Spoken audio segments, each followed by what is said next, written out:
السلام عليكم ومرحبا بكم اخواتي في الله. كما تشوفوا اليوم غادي ندير معاكم لافوكا من نشريوها وتكون قاصحه بزاف، وبالخصوص اليوم راحنا في الوقت ديالها. هنا جبت لافوكا وكانت قاصحه، يعني الا خليتها هكذا ما غاديش طيب لي في الساع، تقدر تقعد سيمانه حتى لجوج سيمانات عادي الا كليناها. هنا غادي ندير معكم ونشارك معكم هاد الطريقه بالخصوص الناس المبتدئات. كاين اللي ما عارفينش، كاين الامهات اللي عارفين ولكن وليداتهم ما عارفينش، ماشي كلشي يعرف، وكاين حتى الامهات اللي ما عارفينش. هنايا عندي الشبكه، هاد الشبكه ولا بلاطو، تجيبي شبكه ولا بلاطو فاش غادي ننزلوها.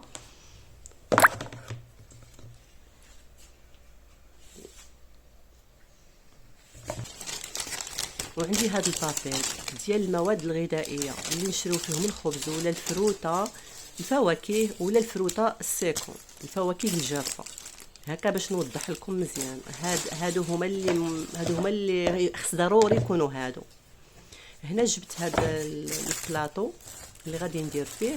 هنا الاول غادي ندير غير جوج تفاحات كما تشوفوا، وغادي ندير جوج تاع لافوكات على حسب الا كان عندكم غير حاجه قليله ماشي بزاف، حكموهم غير هكا، بلا ما ديروهم لا في الشبكه لا حتى حاجه، غير في البابيل هكذا، وحكموا لهم الفم ديالهم مزيان. ولا كانت عندكم شي كميه كثيره كما هذه اللي غادي ندير، غادي نديرو بلاطو كبير.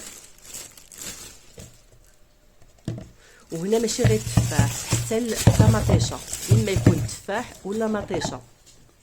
الا كان عندك مطيشه وما كانش تفاح تقدري ديري مطيشه.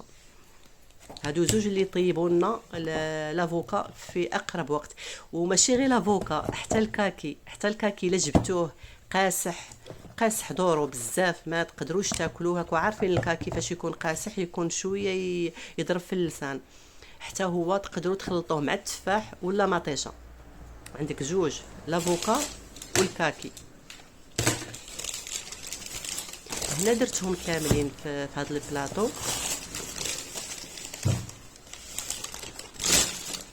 وغادي نحشيهم هنا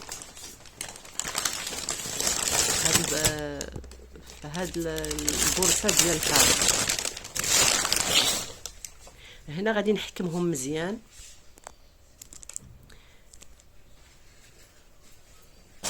مزيان في الفم ديالها باش الهواء ما يدخلش. وغادي نصبر عليها يومين 3 ايام صافي نلقاها واجده. يومين 3 ايام كافيه. فاش غادي نجبدها غادي نشاركها معكم ان شاء الله. نصبر عليها يومين وغادي ندير عليها طليله ونشاركها معكم.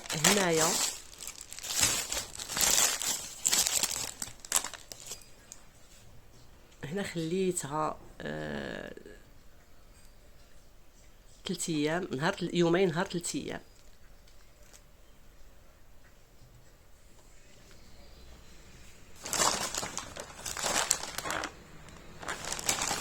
وهنا غادي نفتحها، غادي نفتح البلاطو ونجيو هذاك البابيل وغادي نشاركها معكم تشوفوا كيفاش رجعت.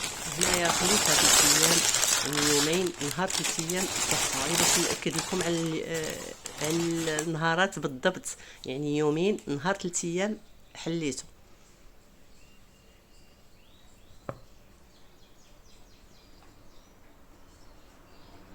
يعني ما تصوريش كيفاش تلقايها، يعني طايبه وتبقى في اللون ديالها اللي مهم وعجبني فيها وزوين، هي تبقى في اللون ديالها، ما تضيع ما تخسر ما حتى حاجه. كما تشوفوا نضربها بالصبع ديال اليد وتشوفوا هانتوما تشوفوا. وحتى الكاكي راه هكذا، حتى الكاكي الا شريتوه كان قاسح وراه الوقت ديالو اليوم، راه تلقاوه كيما لافوكا هكا يطيب ويجي زوين بزاف. بغيتو ديروا منه عصير ولا تاكلوه هكذاك راه زوين.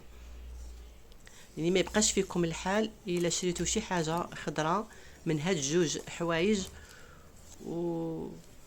وتقولوا علاش خضر ولا هادي، ولا تبقاو تسناوه. شوفوا اللون ديالها، يعني اللون ديالها يا سلام.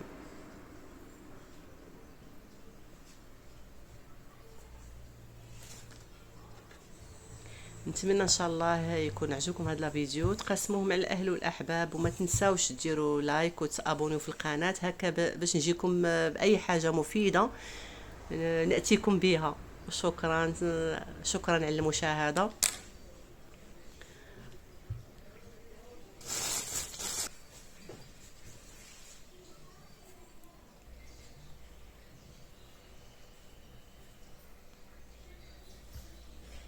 وهنا غادي نودعكم ونقول قولي هذا، أقول قولي هذا واستغفر الله لي ولكم، والسلام عليكم ورحمة الله تعالى وبركاته. نضرب لكم موعد في الفيديو اللي جاي إن شاء الله.